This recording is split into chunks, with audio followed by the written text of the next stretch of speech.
Station, this is Houston. Are you ready for the event? Houston, this is Station. We are ready. North Carolina State University and North Carolina School of Science and Mathematics. This is Mission Control Houston. Please call station for a voice check. How do you hear me? Hello, North Carolina. The International Space Station has you loud and clear. Welcome aboard.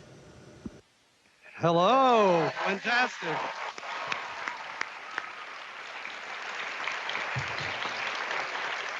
Christina, you've got a room filled with people from North Carolina State University and North Carolina School of Science and Math and schools from all over our state. We're thrilled to be with you. Thank you for giving us some of your time today. And we've got a group of students that can't wait to ask you questions. And one more thing, go Pack. Go Pack. Sir, it's my pleasure to be with you all today, and I couldn't be more excited to share this moment with you, and I'm looking forward to your questions. My name is Cynthia Rios, and my question is, what is the biggest challenge to the future of space exploration, and what excites you most about the future of space exploration? Hi, Cynthia. Thanks for that question. I think some of the challenges that we face right now aren't even technical in nature. Obviously, NASA has shown that we are really good at taking technological leaps, doing the next big thing, the next innovation. What may be more of a challenge is actually finding that long-term sustainable purpose and goal that we can all get behind, that we can devote the resources to and the time to make it happen in the long term. I think the most exciting part about space exploration right now is exactly what NASA is pursuing, which is the Artemis program. That program is going to get us back to the moon by 2024 and then have a sustained human presence on the moon by 2028. And all that is to continue the work that we did there before with the goal of having it be a technology proving ground for the next giant leap, which would be a Mars mission with humans. I'm so excited about the Mars mission because I think not only is it a great example of human exploration and pushing the frontiers, but it also gives us a chance to answer a question that I think is hugely important philosophically and for the question of our age, really, and that is, are we alone? And I think going to Mars with people can answer that question.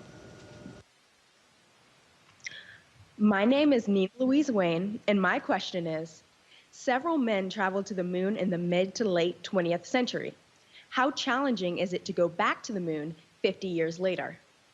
What is the significance of a female moonwalk this time around? You know, I think that it is still a challenging mission, and one of the reasons is that we're going with new goals for a new generation. When we went before, we went to visit, to explore, sort of as a recon mission. And now we'd be going back and we'd be going to stay. We also are going to be visiting a new part of the moon. We're going to be landing people at the South Pole, which is a place we've never been and that has some really exciting opportunities for resources. I think the significance of having a female walk on the moon means that right now we are in a time and in an era where we are taking contributions from anyone who dares to dream, anyone who has innovative ideas, and those contributions will all be put towards the success of the mission. Also, the inspirational aspects of it really can't be understated. We're looking at a time when it is so important that all future American innovators see STEM fields as a way that they can contribute to these exciting goals and these exciting successes that we're coming together to accomplish. My name is Connor Davis, and my question is, astronauts are experts in their respective fields, engineering, biology, aviation, etc. What are some lesser-known skills or abilities commonly found among astronauts?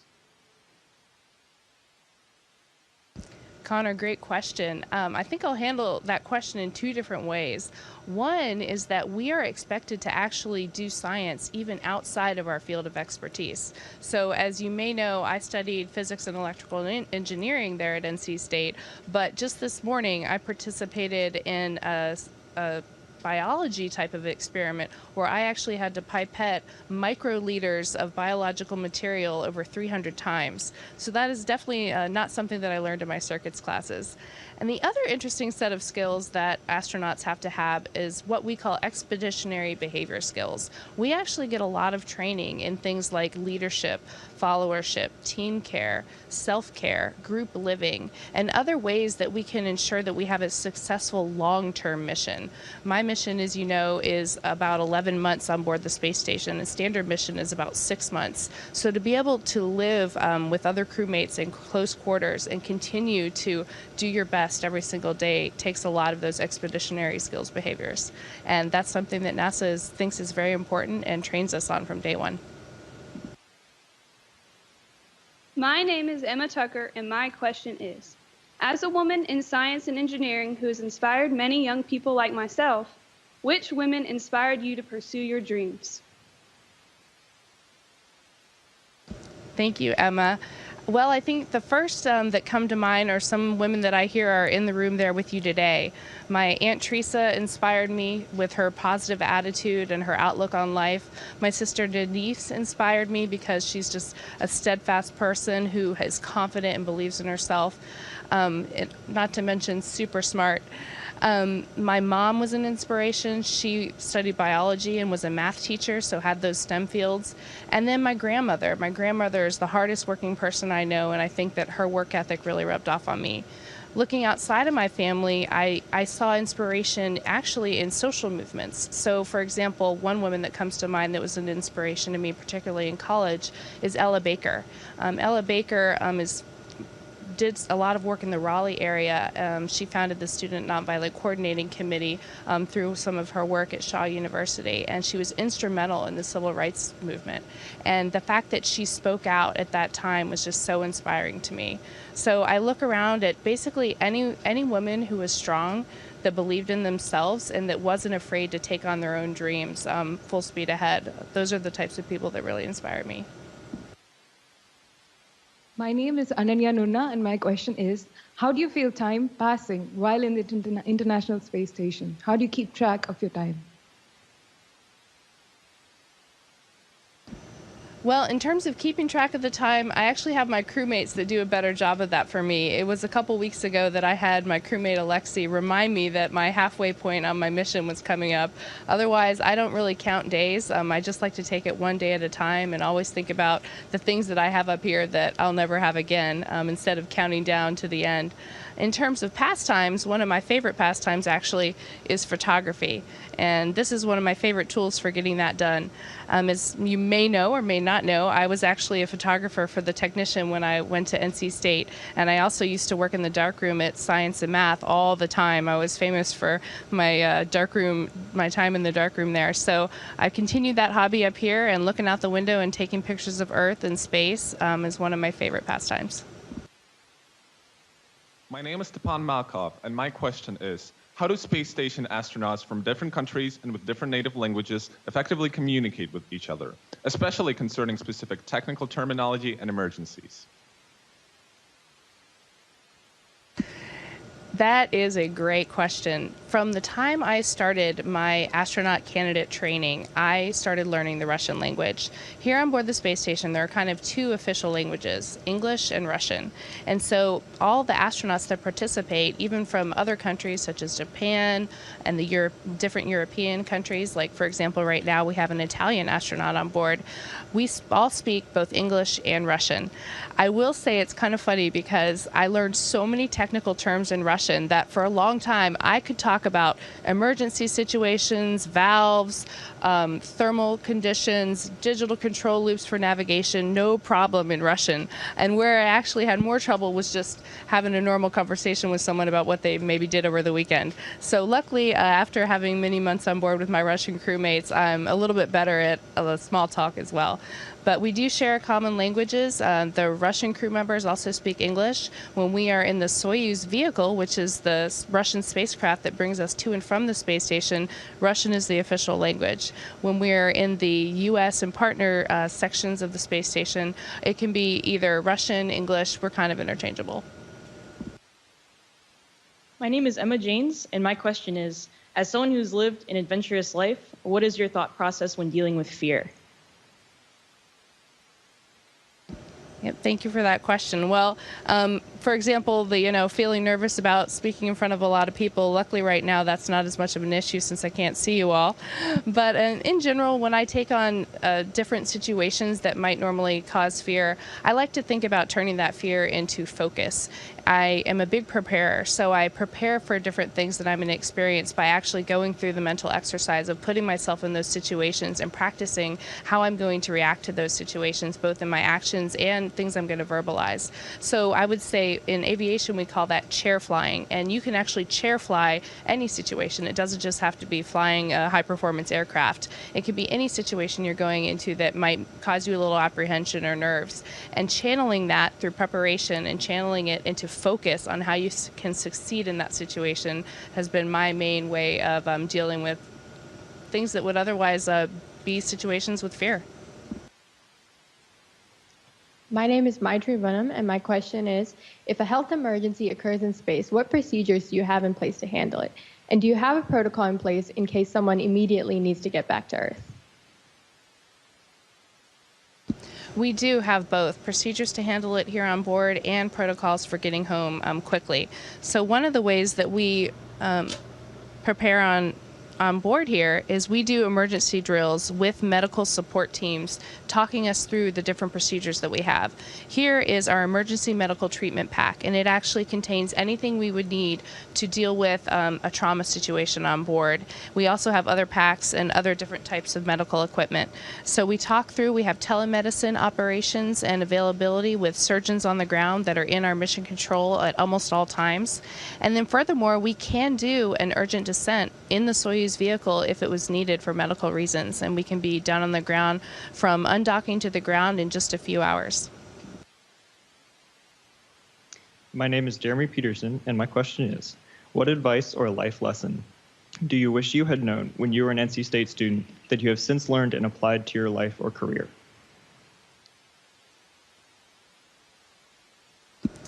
You know, I think that when I was at NC State, I was what I would call fiercely individualistic. I really took on everything independently, and I wanted to figure everything out on my own. And something that I learned a little bit later in my career is the value of teamwork. I also had the opportunity to do more team projects sort of later in my years, in my master's degree years in electrical engineering at NC State. But I would say embrace teamwork, embrace your communication skills, embrace the things that help you to share and to get the most out of those technical skills that you're inevitably learning in all your classes. So that's the skill that I'd say has been most useful to me that I got a little bit later. My name is Jacob Goldstein, and my question is, can you show us one of the hardest things to do when living and working in microgravity? I can show you a couple things. the first thing that comes to mind is actually how easy it is to lose things here because they always want to float away. So to demonstrate that, I'll show you a standard way that we keep cargo on board. So we obviously have to stow a lot of supplies, equipment, spare parts, etc. up here. And these soft containers is one way that we stow those things. The problem arises when you first open it up.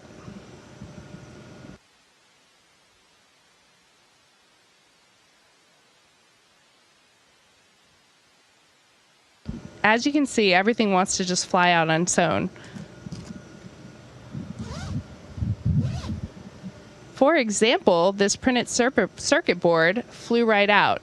This is something that NC State people from the Department of Electrical and Computer Engineering made me as a memento for my space flight, and I have since added the famous Velcro strip to it so that it has officially flown in space now that it has Velcro, and it can be officially stuck to any other place on station with Velcro because we do have the problem of things floating away here.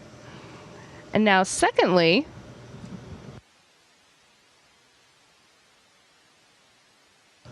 would be pouring yourself a glass of water. Here in space, obviously, we don't have cups, we don't have running water, and instead we have what we call drink pouches. So everything we drink, including our coffee in the morning, comes out of one of these pouches because obviously we don't have a sink, we don't have running water, and we don't have drains or anything like that. We don't have the benefit of gravity to help us out with that kind of thing. And then finally, one thing I find challenging is moving around in microgravity. So let me show you an example of that.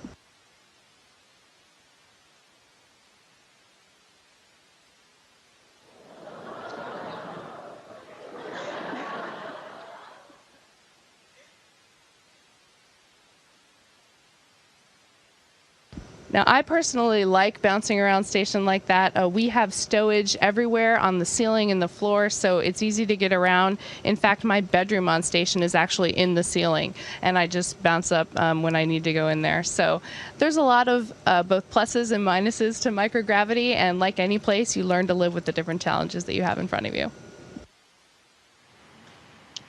My name is Jessica Colley, and my question is, what is one thing that you are not able to do on the space station that you wish you could do?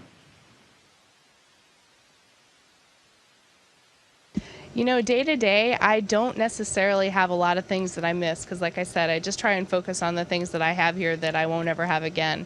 One thing, though, I have noticed that I occasionally miss is going outside. I love outdoor hobbies. I love rock climbing and surfing, and so I do miss doing those things. I miss the smell of the forest. I miss the smell of the ocean. But other than that, not too much that I actually miss other than my friends and family. My name is Mackenzie Savage, and my question is, how have your experiences at NCSSM helped you with the astronaut selection process, mission training, and your current mission? You know, those experiences at NCSSM cannot be understated in terms of how much they helped me to get to where I am today. I would say first and foremost, the actual motto of the school, accept the greater challenge. That idea of just constantly looking to the next challenge, the next thing to take on, the next thing to focus energy and to find success in doing and to find fulfillment in, really that got ingrained in me at NCSSM. My whole world opened up to me. You know, I was from Jacksonville, North Carolina, kind of a small town, small city. And then I went to NCSSM where there were people from Raleigh and Charlotte and all these big cities that I had heard about. And they had big opinions. They had seen so much more than I had seen. And just to realize that my mind had, you know, there was so much more to explore, so much more to learn. And the amount that my mind opened during that time is just can't be understated. In addition, NCSSM allowed me to pursue different areas within STEM fields that I found particularly interesting. I took a seminar on man in space, so I got to the entire history of NASA, and that was something that was just self-motivated, and the system there allowed me to do it. I also got to participate in a high-speed photography class where I got to learn how to sort of combine experimental setups with my love of photography. I also took amazing art classes there, so I realized the power of creativity. I really just can't say enough about the different opportunities that I had that led me to want to live a life to explore. My name is Joseph Talsma, and my question is, what are the most significant challenges involved in growing plants on the space station? And is oxygen produced by the plants noticeable? And are there any psychological benefits to growing plants in space? I can say that I was someone who was very involved in the last couple experiments that we had growing plants, and it was very enjoyable. We do have to do it a little bit differently here because obviously the water doesn't naturally get pulled down below the roots and allow the roots to pick up water while it's doing that. And to prevent the roots from sort of just being covered in water and to have that prevent the uptake and drown the roots, we actually have to pack the plants in what we call a little plant pillow, which is kind of like a packet of soil type material that the roots can grow in. And it has a tube sticking out of it that we actually inject water in with a syringe. So watering the garden, as you can imagine, isn't quite the same as on Earth. It's a much more technical process. I don't think that the amount of plants that we had on board currently affected the level of oxygen on board. But the psychological benefits, I think, are tangible. And we're actually studying that through a series of experimental surveys that the crew is taking as we interact with the plants. I know that in my time in Antarctica and Arctic bases, we always have plants and a greenhouse. And that was definitely a source of just, a sensory experience that you can't otherwise have. So I think plant growth on board is not only important for the possibility of growing food and the actual life support systems aspects of it, but as you mentioned, the psychological aspects as well. Hey, Christina, this is NCSSM Chancellor Todd Roberts, and for all the hundreds of people that are in the room here this morning, I want to thank you for a truly amazing and out-of-this-world experience. You modeled the career and life opportunities that North Carolina students can achieve through talent, hard work, and the amazing public education that we all receive. So we wish you a very safe rest of your mission and cannot wait to welcome you back to Earth and home. So thank you so much for this opportunity.